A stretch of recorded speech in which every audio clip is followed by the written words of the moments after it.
Let's talk about the biggest highlights in gaming news right now. First off, what did people think about last week's big release, Marvel Ultimate Alliance 3? Well, not too bad.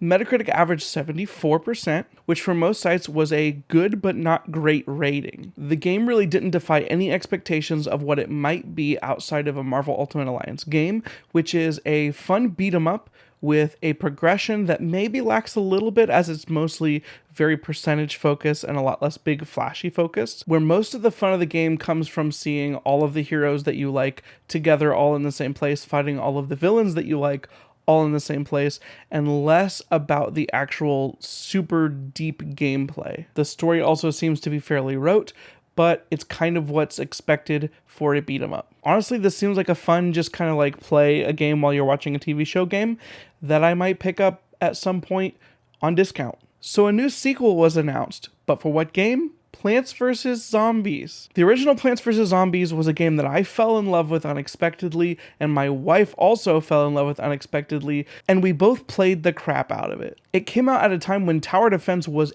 everywhere, but it did it in a charming and balanced way that made it seem extremely fun and unique even amongst its peers. Plants vs. Zombies 2 was something that both my wife and I were excited for, but it failed to really impress us, and there was a lot of maybe overt microtransaction built into the game that both altered the balance and the flow and was just kind of, it really didn't feel good. Curious to see what a Plants vs. Zombie 3 looks like in an era where EA has had some of their pressure put on for their loot box kind of stuff that hit the news.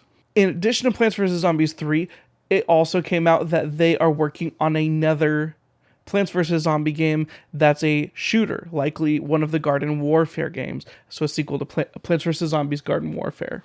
I personally have a little less interest in this, but there's a lot of people that seem to like that game, so we'll see what happens. I assume we'll get Plants vs. Zombies Battle Royale. This week we also got a big port announced that I didn't expect, which is that Tetris Effect, originally a PlayStation exclusive that was best enjoyed in PlayStation VR, debatedly, is now coming to PC. Also in VR. This game was very highly critically praised, including winning Giant Bomb's Game of the Year last year. Spoilers, I guess. As someone that wanted to experience it in VR but never had a PlayStation VR, I'm looking forward to this as I have an Oculus Rift, and I'll let you know my thoughts if I get to play it.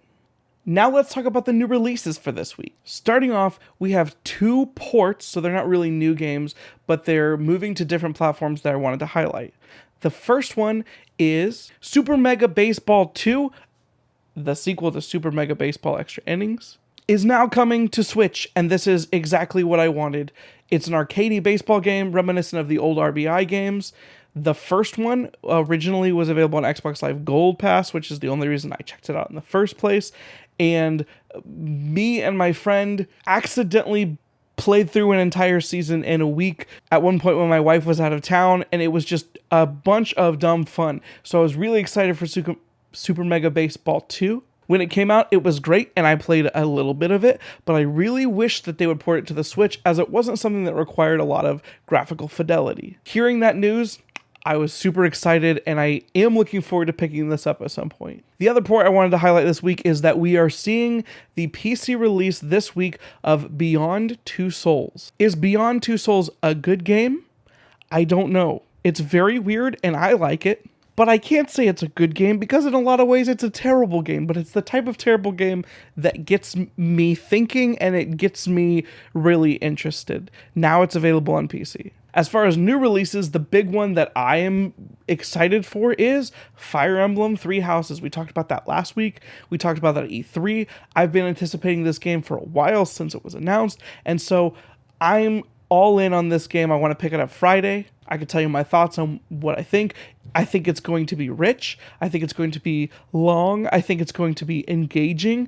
And I think it could even be heart-wrenching, as this is one of those types of games that includes permadeath for characters if you screw up. I'm very excited for this game, and I will update you guys with my findings on it. If you want to take a trip to the 80s and kick some Nazi butt, we have 2 new Wolfenstein games coming for you this week. Wolfenstein Cyberpilot is a VR-focused game that is coming that I haven't heard a lot about, but the Wolfenstein games are very critically loved right now, and that alone makes it worth being something you pay attention to. But the more important release this week is Wolfenstein Youngblood.